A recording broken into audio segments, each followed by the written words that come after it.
உடனே தமிழ்நாட்டில் மதுவிலக்கு வேண்டான்ட்டார் திருமாவளவன். இந்த அரைவேக்காடுகள் எல்லாம் ஊடகங்களிலே வாய்க்கு வந்தபடி விமர்சனங்கள். தமிழ்நாடு உட்பட இந்தியா முழுவதும் மதுவிலக்கு வேண்டும். திருமாவளவன் ஏதோ கணக்கு போட்டுதான் இன்னும் 1.5 வருஷத்துக்கு மேல இருக்கு. 18 மாதங்கள் இருக்கின்றன. எதுக்கு? 2026 சட்டமன்ற தேர்தலுக்கு இன்னும் 18 மாதங்கள். இதுல 3 மாசம், 25 12 மாசம், அதுல ஒரு 4 மாசம். அவ்வளவு நாட்களுக்கு பின்னால் வரப்போகிற தேர்தலுக்கு இப்போதே நாம் அடி போடுகிறோம் என்று அரசியல் பேசுகிறார்கள், விவாதம் செய்கிறார்கள். இந்த மாநாட்டின் உயர்ந்த நோக்கத்தையே திசை திருப்பி விட்டார்கள், மடைமாற்றம் செய்து விட்டார்கள். ஏற்கனவே 2015 திருச்சிராப்பள்ளியிலே இதே மது ஒழிப்பு மகளிர் மாநாட்டை நடத்தி இருக்கிறோம். ஊர் ஊராக, வீதி வீதியாக, வீடு வீடாக சென்று மது ஒழிப்பு பிரச்சார துண்டறிக்கைகளை கொடுத்திருக்கிறோம். நடந்து முடிந்த நாடாளுமன்ற கூட்டத்தொடரில் கடைசியாக அன்றைக்கு பேசக்கூடிய வாய்ப்பு கிடைத்த போது நிர்மலா சீதாராமன் உட்பட அங்கே அமர்ந்திருந்தார்கள். அப்போது நான் சொன்னேன், அரசமைப்பு சட்டம் உறுப்பு எண் 47 டைரக்டிவ் பிரின்சிபல்ஸ் என்கிற வழிகாட்டும் நெறிகள் என்கிற பகுதியில் உறுப்பு எண் 47 இந்திய ஒன்றிய அரசுக்கும் மாநில அரசுகளுக்கும் வழிகாட்டுகிறது. என்ன வழிகாட்டுகிறது? மக்களுக்கான ஊட்டச்சத்து உறுதிப்படுத்தப்பட வேண்டும், அவர்களுடைய சுகாதாரமான வாழ்வாதாரத்தை உறுதிப்படுத்த வேண்டும். அதைவிட மருத்துவத்திற்கு பயன்படுகிற போதை மருந்துகளை தவிர மனிதர்கள் உட்கொள்ளுகிற போதை மருந்துகள் அனைத்தையும் தடை செய்ய வேண்டும். இதுதான் ஆர்டிகிள் 47. அரசமைப்பு சட்டம் யார் எழுதியது? அரசமைப்பு சட்டம் யார் எழுதியது? புரட்சியாளர் அம்பேத்கர் எழுதினார்.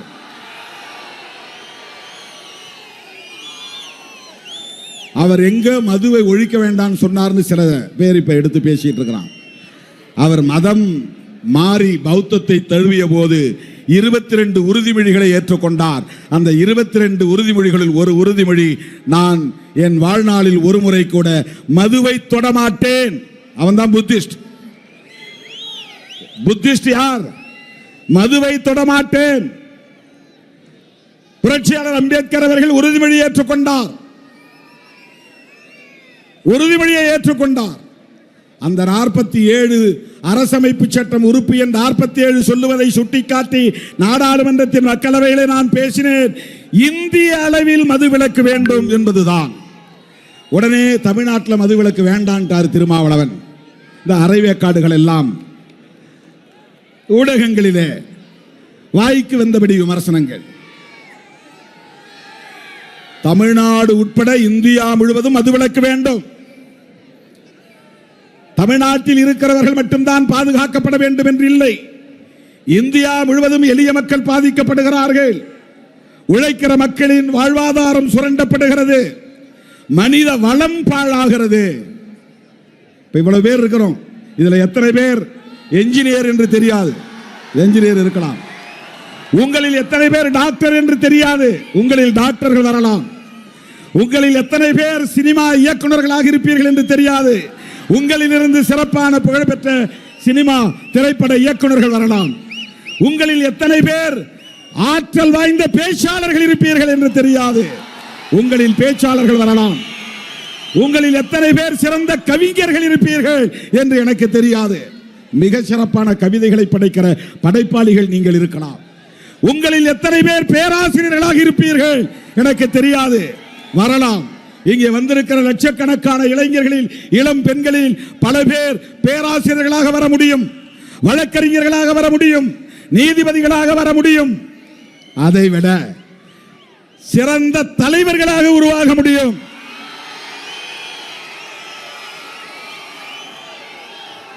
எனக்கு கண்களில் தெரிகிறது. என் உயிரின் உயிரான விடுதலை சிறுத்தைகள் நல்ல தலைமை பண்புள்ள ஆற்றல் வாய்ந்த இளைஞர்களாக வளருவார்கள். கருத்தியல் சார்ந்து வளருவார்கள். இந்த தேசத்தை சாதி வெறியரிடமிருந்தும் மத வெறியரிடமிருந்தும் கட்டி காப்பாற்றி நல்வழிப்படுத்துவார்கள் என்கிற நம்பிக்கை இருக்கிறது. உங்களில் அவ்வளவு பேர் இளமையாக இருக்கிற போது தெரியாது. ஆனால் இதில் குடித்து குடிப்பழக்கத்திற்கு ஆளாகி அடிமையாகி அதிலிருந்து மீள முடியாமல் போனால் என்ன ஆகும்? எத்தனை அம்பேத்கரை நாம் இழக்க நேரும்? இதில் அம்பேத்கர் உருவாகலாமே, உங்களில் பெரியார் உருவாகலாமே. அம்பேத்கர் இளம் வயதிலே குடிக்கோ அல்லது போதைப் பொருளுக்கோ அடிமையாக இருந்தால் நமக்கு இப்படி ஒரு தலைவர் கிடைத்திருப்பாரா?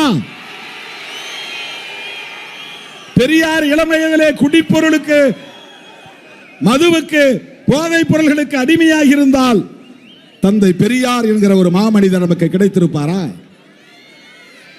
உலகத்துக்கே வழிகாட்டக்கூடிய மாமேதை காரல் மார்க்ஸ் ஒரு அடிக்டாக மாறி இருந்தால், போதை அடிமையாக மாறி இருந்தால் நமக்கு ஒரு மார்க்ஸ் கிடைத்திருப்பாரா? யோசித்து பாருங்க. எனது அருமை தோழர்களே, இளம் வயதில் குடிப்பழக்கத்திற்கும் போதைப் பொருள்களுக்கும் அடிமையாகும் நிலை ஏற்பட்டால் மனித வளம் அழிந்து போகிறது. அதான் நம்முடைய முழக்கம். மது மற்றும் போதைப் பொருள் ஒழிப்போம், மனித வளம் காப்போம். மனித வளம்னா என்ன? Human resource. கனிம வளம் உங்களுக்கு தெரியும். கனிம வளம் பாறைகளிலே இருக்கிறது, மண்ணுக்கடியிலே இருக்கிறது. மனித வளம் மதிப்பிட முடியாதது. உங்களில் எத்தனை பேர் எவ்வளவு பெரிய ஆற்றல் படைத்த தலைவர்கள் இருக்கிறீர்கள் என்று நம்மால் மதிப்பிட முடியாது. அம்பேத்கர் படிக்க வாய்ப்பில்லாமல் போயிருந்தால் என்ன ஆகியிருக்கும்? அவர் கிராமத்தில் எங்கோ ஒரு இடத்திலே ஆடு மாடு மேய்த்துக் கொண்டிருந்திருப்பார். யாரோ ஒரு ஆண்டை சாதிக்கு அடிமை வேலை செய்து கொண்டிருந்திருப்பார். ஆனால் அவர் நல்ல கல்வியை பெற்றதால் அவர் மிக உயர்ந்த இடத்திற்கு வர முடிந்தது. உலகமே போற்றக்கூடிய இடத்திற்கு உயர முடிந்தது. இதுதான் மனித வளம். அம்பேத்கருக்குள்ளே இருந்த ஆற்றல் கல்வியால் கொஞ்சம் கொஞ்சம் பெருகி பெருகி பெருகி உலகத்துக்கே வெளிச்சம் போடக்கூடிய அளவுக்கு, வெளிச்சம் காட்டக்கூடிய அளவுக்கு அவருடைய மனித வளம் முழுமையடைந்தது, பொங்கி எழுந்தது. அப்படி இந்த மனித வளம் பாழாகிறது. ஊருக்கு 20-30 பேர், ஒரு மாநிலத்திற்கு இப்படி லட்சம் பேர், இந்தியா முழுவதும் பல லட்சம் பேர் இப்படி பாதிக்கப்பட்டால் 30 வயதிலேயே நிற்க முடியவில்லை, தடுமாறுகிறான். 40 வயதிலேயே கல்லீரல் பாதிக்கப்பட்டு, நுரையீரல் பாதிக்கப்பட்டு மெல்ல மெல்ல மருத்துவமனையில் கிடந்து சாகும் நிலை ஏற்படுகிறது. மனித வளம் பாழாகிறது. இப்படி மனித வளம் பாழாக கூடாது என்பதற்காகத்தான் நாம் இந்த கோரிக்கையை வைக்கிறோம். இந்த மாநாட்டில் யார் வேண்டுமானாலும் பங்கேற்கலாம். இது அனைவருக்குமான பொது கோரிக்கை. இதில் அரசியல் வேண்டாம், இதில் அரசியல் சாயம் பூச வேண்டாம், தேர்தல் கணக்குகளை பேச வேண்டாம், கூட்டணி அரசியலை பேச வேண்டாம் என்று எல்லாவற்றையும் இணைத்து கடந்த மாதம் 10ஆம் தேதி நான் ஒரு பேட்டி கொடுத்தேன். அதே பேட்டியிலே அடுத்த நொடியிலே அந்த வார்த்தைகள் இருக்கின்றன. ஆனால் இங்குள்ளவர்கள் என்ன செய்தார்கள்? திருமாவளவன் அதிமுகவுக்கு அழைப்பு விடுத்தார்.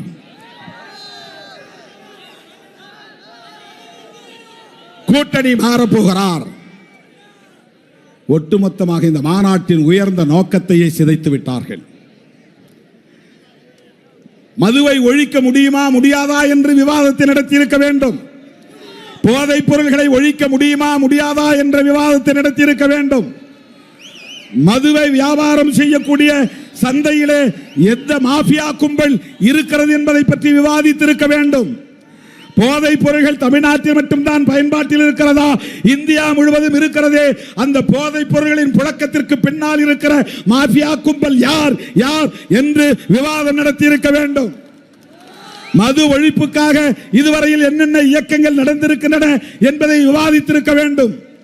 காந்தியடிகள் எப்படி இதனை உயிர் மூச்சு கொள்கையாக ஏற்றுக்கொண்டார், பரப்பினார் என்பதை விவாதித்திருக்க வேண்டும். காங்கிரஸில் இருந்த காலத்திலே தந்தை பெரியாரும் அவருடைய துணைவியார் நாகம்மையாரும் அவருடைய சகோதரி கண்ணம்மாவும் எப்படி காந்தி கொள்கையை ஏற்றுக்கொண்டு மது விலக்குக்காக போராடினார்கள் என்பதை விவாதித்திருக்க வேண்டும். காந்தி சொன்னார் என்பதற்காக தமது தோட்டத்திலே இருந்த தோப்பிலே இருந்த 500க்கும் மேற்பட்ட தென்னை மரங்களை வெட்டி எறிந்தவர் பெரியார். பெரியாருடைய பங்களிப்பை பேசி இருக்க வேண்டும். திராவிட முன்னேற்ற கழகத்தை நிறுவிய நிறுவனர் தலைவர் பேரறிஞர் அண்ணா மதுவிலக்கு கொள்கையிலே எப்படி உறுதியாக இருந்தார், அதை விவாதித்திருக்க வேண்டும். ஊடகங்களில் பேசக்கூடியவர்கள் அதை பேசியிருக்க வேண்டும். திருமாவளவன் இப்போது கிளம்பியிருக்கிறாரே, இவரால் மதுவை ஒழித்துவிட முடியுமா என்று, மதுவை ஒழிப்பதற்கு என்ன சாத்தியக்கூறுகள் இருக்கின்றன, ஒழிக்க முடியாது என்பதற்கு என்ன சிக்கல்கள் இருக்கின்றன என்பதை விவாதித்திருக்க வேண்டும். ஏன் ஐயன் திருவள்ளுவன் கல்லுண்ணாமை என்கிற அதிகாரத்தில் 10 குறளை எழுதினார் என்பதை விவாதித்திருக்க வேண்டும். அப்படியெல்லாம் இவர்கள் பேசவில்லை. அற்ப காரணத்தை நம்முடைய மாநாட்டுக்கு கற்பித்தார்கள். திருமாவளவன் ஏதோ கணக்கு போட்டுதான், இன்னும் 1.5 வருஷத்துக்கு மேல இருக்கு, 18 மாதங்கள் இருக்கின்றன. எதுக்கு? 2026 சட்டமன்ற தேர்தலுக்கு இன்னும் 18 மாதங்கள். இதுல 3 மாசம், 25-12 மாசம், அதுல ஒரு 4 மாசம். அவ்வளவு நாட்களுக்கு பின்னால் வரப்போகிற தேர்தலுக்கு இப்போதே நாம் அடி போடுகிறோம் என்று அரசியல் பேசுகிறார்கள், விவாதம் செய்கிறார்கள். இந்த மாநாட்டின் உயர்ந்த நோக்கத்தையே திசை திருப்பி விட்டார்கள், மடைமாற்றம் செய்து விட்டார்கள். எல்லாரும் சேர்ந்து காவிரி நீருக்காக பேச வேண்டும் என்று நாம் சொன்னதில்லையா?